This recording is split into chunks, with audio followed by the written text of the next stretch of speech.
I want to take us into the Gospel of Mark. Long stories today. I'm going to break it into two sections. 4 incidents, 4 miracles of Jesus on this second Sunday of Lent. And I want to just examine these and think about the reactions of people. So listen to these stories and how people react. Beginning Mark chapter 4, verse 35. Headline, Jesus Stills a Storm. On that day when evening had come, he said to them, "Let us go across to the other side."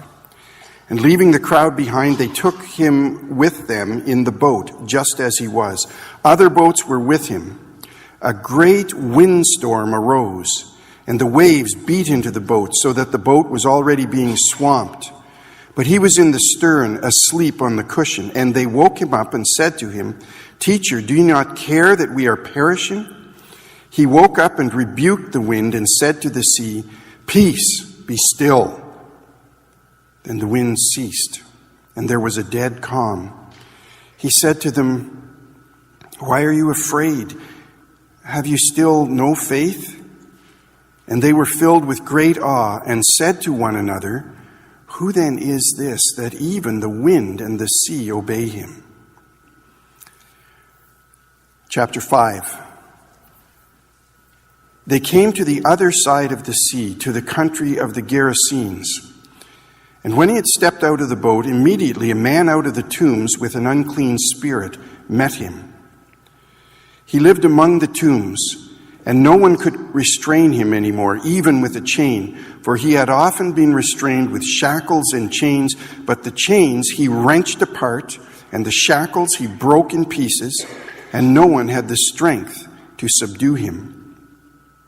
Night and day among the tombs and on the mountains, he was always howling and bruising himself with stones. When he saw Jesus from a distance, he ran and bowed down before him, and he shouted at the top of his voice, "What have you to do with me, Jesus, Son of the Most High God?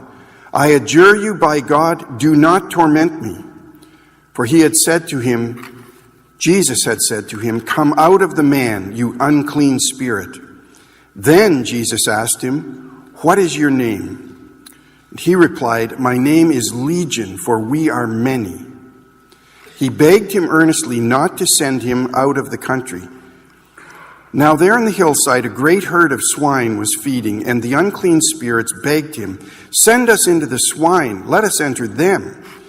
So he gave them permission, and the unclean spirits came out and entered the swine, and the herd, numbering about 2,000, rushed down the steep bank into the sea and were drowned in the sea. The swineherd ran off and told it in the city and in the country. Then people came to see what it was that had happened. They came to Jesus, saw the demoniac sitting there, clothed and in his right mind, the very man who had had the legion, and they were afraid. Those who had seen what had happened to the demoniac and to the swine reported it. Then they began to beg Jesus to leave their neighborhood. As he was getting into the boat, the man who had been possessed by demons begged him that he might be with him. But Jesus refused and said to him, "Go home to your friends and tell them how much the Lord has done for you and what mercy he has shown you." And he went away and began to proclaim in the Decapolis how much Jesus had done for him, and everyone was amazed. The word of the Lord, thanks be to God for it. Amen. So more of the Jesus story. And I love this next portion. It's thick, it's rich. A girl restored to life and a woman healed. Beginning right where I'd left off, Mark 5, verse 21. When Jesus had crossed again in the boat to the other side, a great crowd gathered around him, and he was by the sea. Then one of the leaders of the synagogue, named Jairus, came, and when he saw him, fell at his feet and begged him repeatedly, "My little daughter is at the point of death. Come and lay your hands on her so that she may be made well and live." So Jesus went with him, and a large crowd followed him and pressed in on him. Now there was a woman who had been suffering from hemorrhages for 12 years. She had endured much under many physicians and had spent all that she had, and she was no better, but rather grew worse. She had heard about Jesus and came up behind him in the crowd and touched his cloak. For she said, "If I but touch his clothes, I will be made well." Immediately her hemorrhage stopped. She felt in her body that she was healed of her disease. Immediately where the power had gone forth from him, Jesus turned about in the crowd and said, "Who touched my clothes?" And his disciples said to him, "You see the crowd pressing in on you? How can you say, 'Who touched me?'" He looked all around to see who had done it, but the woman, knowing what had happened to her, came in fear and trembling, fell down before him, and told him the whole truth. He said to her, "Daughter, your faith has made you well. Go in peace and be healed of your disease." While he was still speaking, some people came from the leader's house to say, "Your daughter is dead. Why trouble the teacher any further?" But overhearing what they said, Jesus said to the leader of the synagogue, "Do not fear, only believe." He allowed no one to follow him except Peter, James, and John, the brother of James. When they came to the house of the leader of the synagogue, he saw a commotion, people weeping and wailing loudly. When he had entered, he said to them, "Why do you make a commotion and weep? The child is not dead, but sleeping." And they laughed at him. Then he put them all outside and took the child's father and mother and those who were with him and went in where the child was. He took her by the hand and said to her, "Talitha cum," which means, "Little girl, get up." And immediately the girl got up and began to walk about. She was 12 years of age. At this they were overcome with amazement. He strictly ordered them that no one should know this and told them to give her something to eat.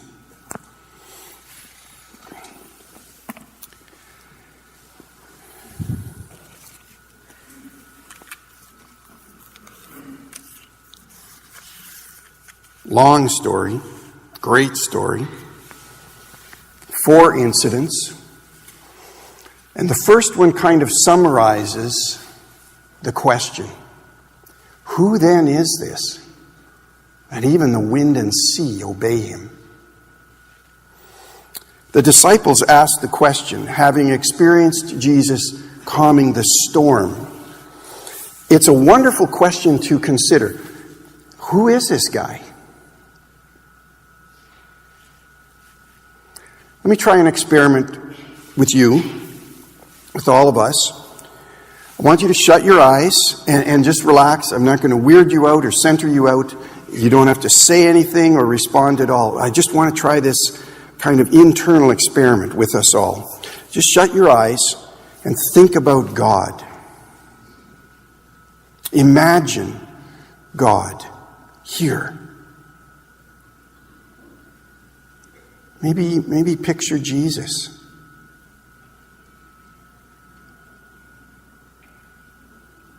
Coming up the aisle, slipping in, sitting down beside you. Now, notice what you're feeling. What emotions are present in you when you imagine that holy presence?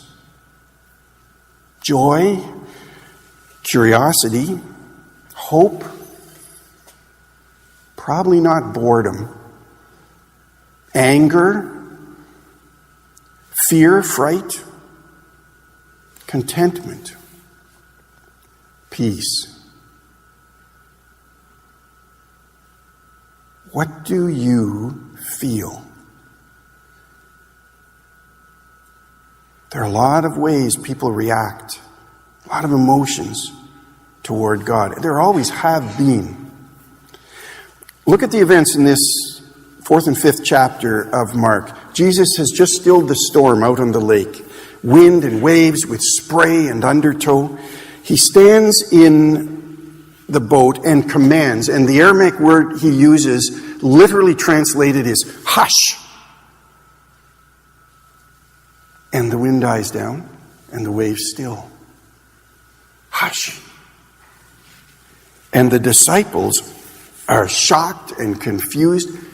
And what do they say? Who is this guy? Who is this guy?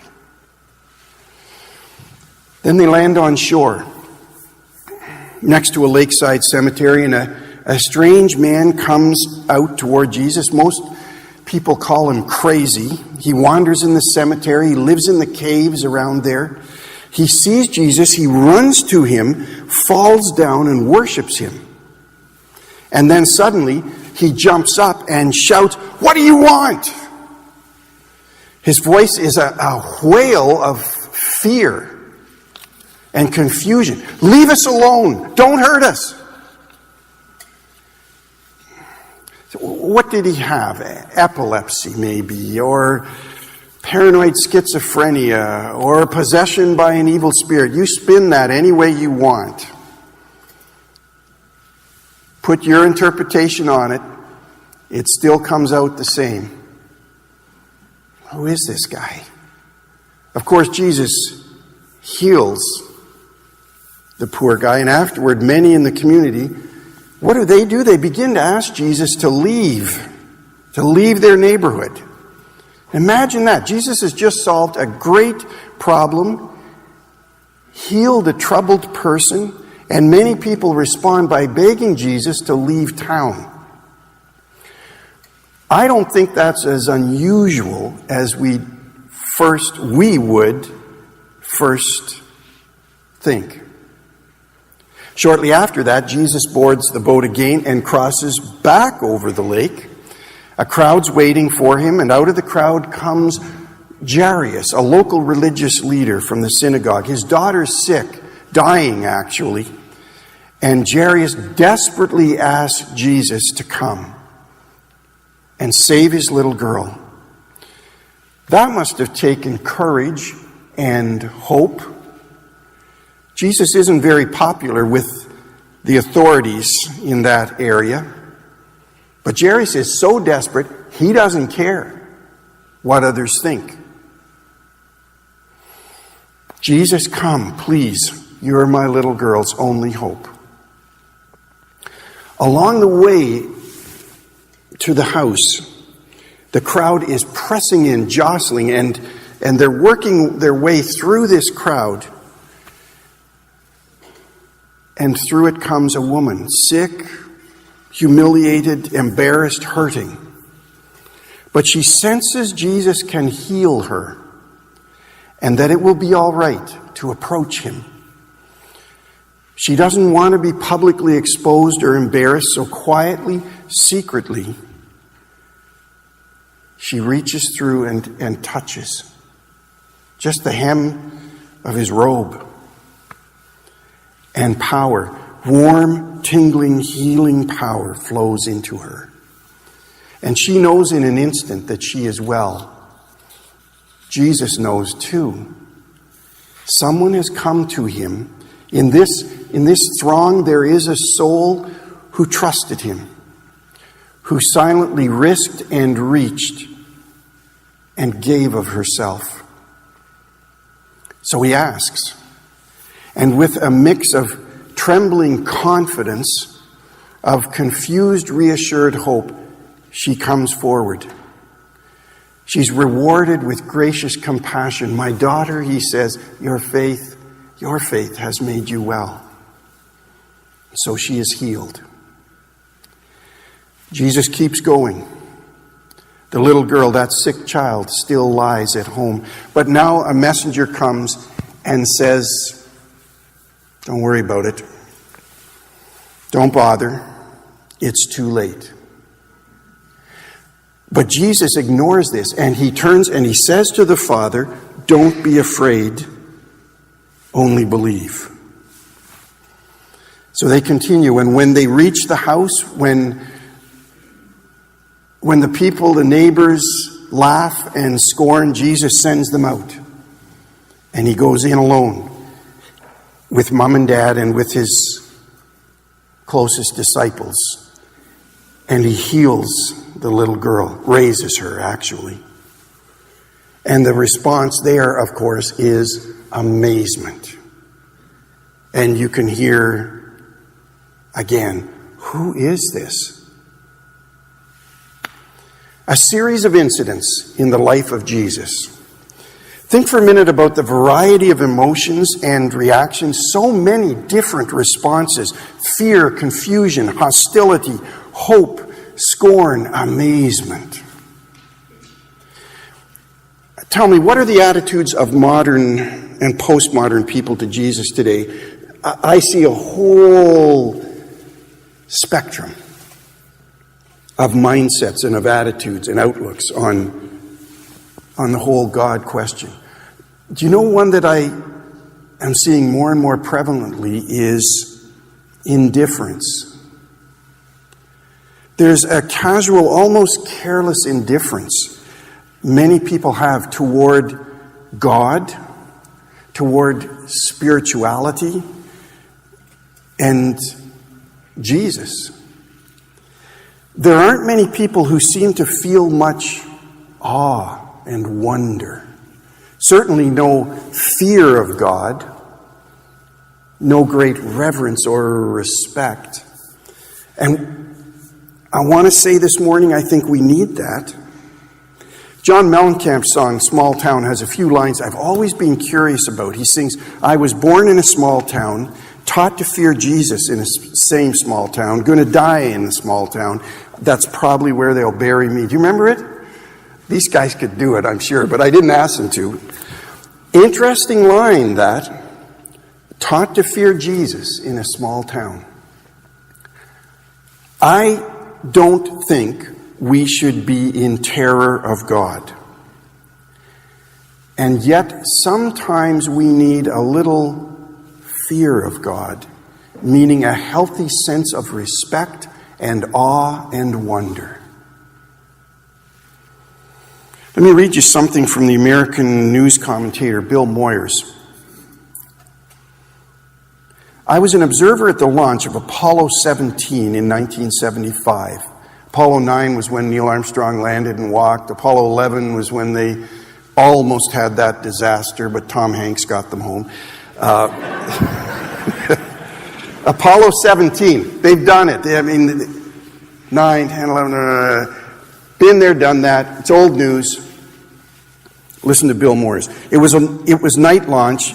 There were hundreds of cynical reporters all over the lawn, drinking beer, wisecracking, waiting for this 35-story high rocket.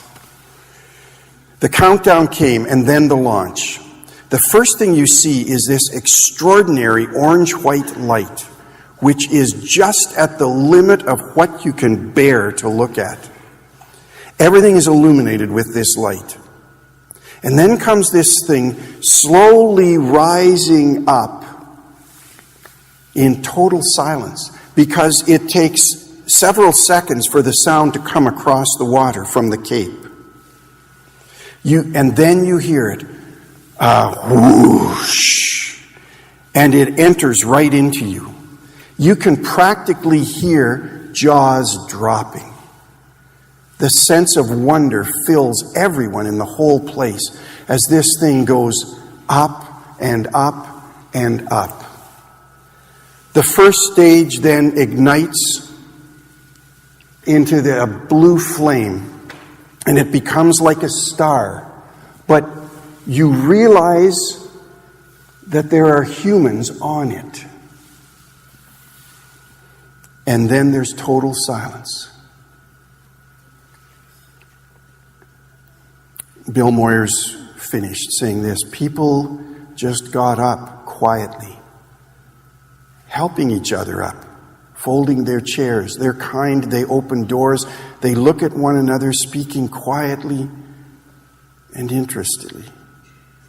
These were suddenly odd, moral people because the sense of wonder, the experience of wonder, changed them and made them moral.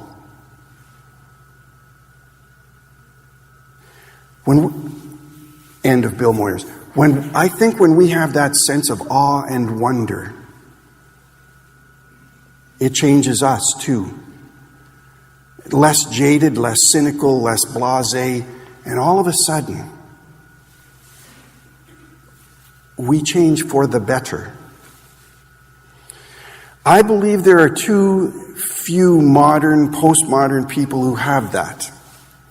Healthy understanding of the strength and the glory of God, of what Christ has power over. That would probably lead a lot more of us to a better faith and life perspective.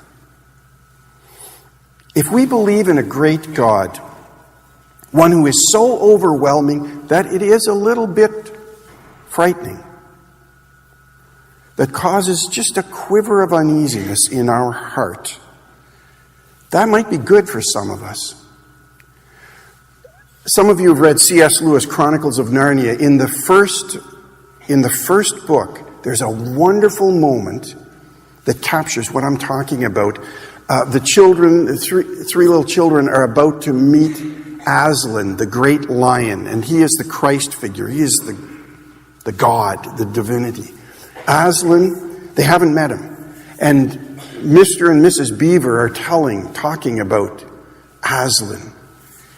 And one of the children says, "Is he safe?" And Mrs. Beaver says, "Safe? Of course he's not safe. He's Aslan, the great king. But he's good.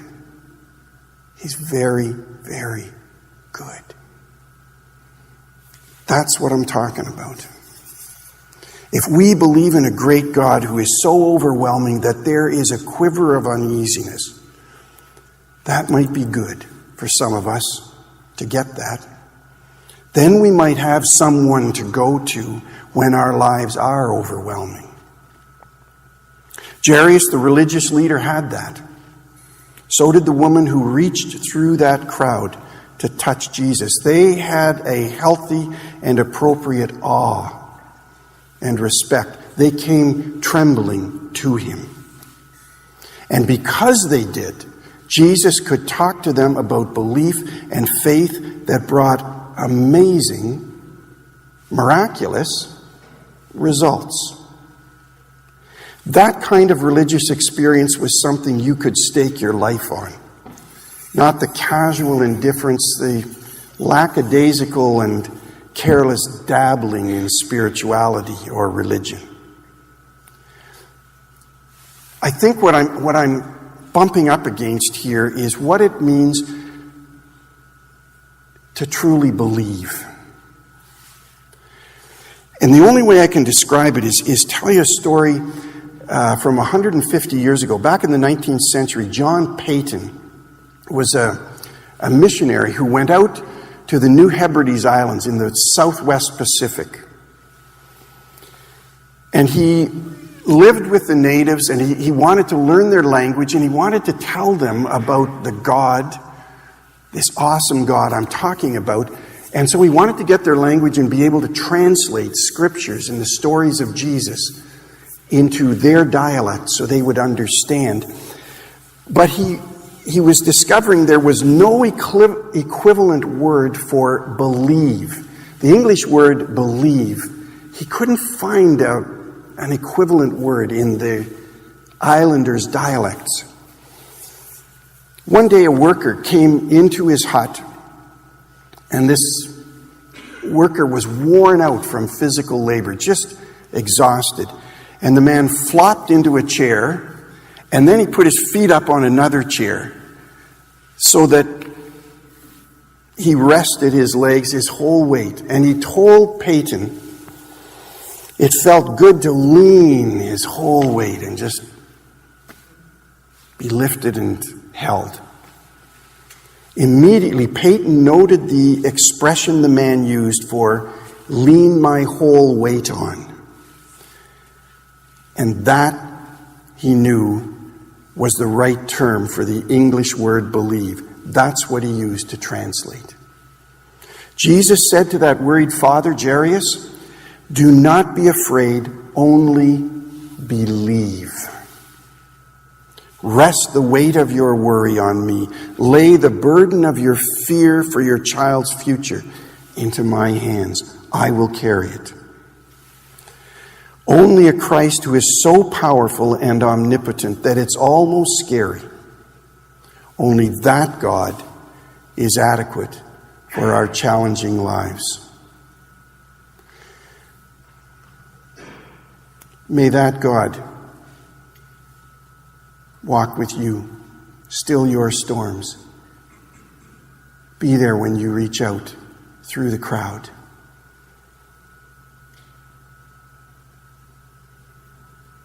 Let us pray. Holy One, living One, power of the universe, but gentle and good. This life is dangerous.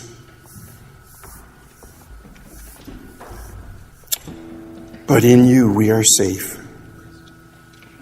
It will be all right. All will be well. And all manner of things will be well. Thanks be to you, O God. Amen.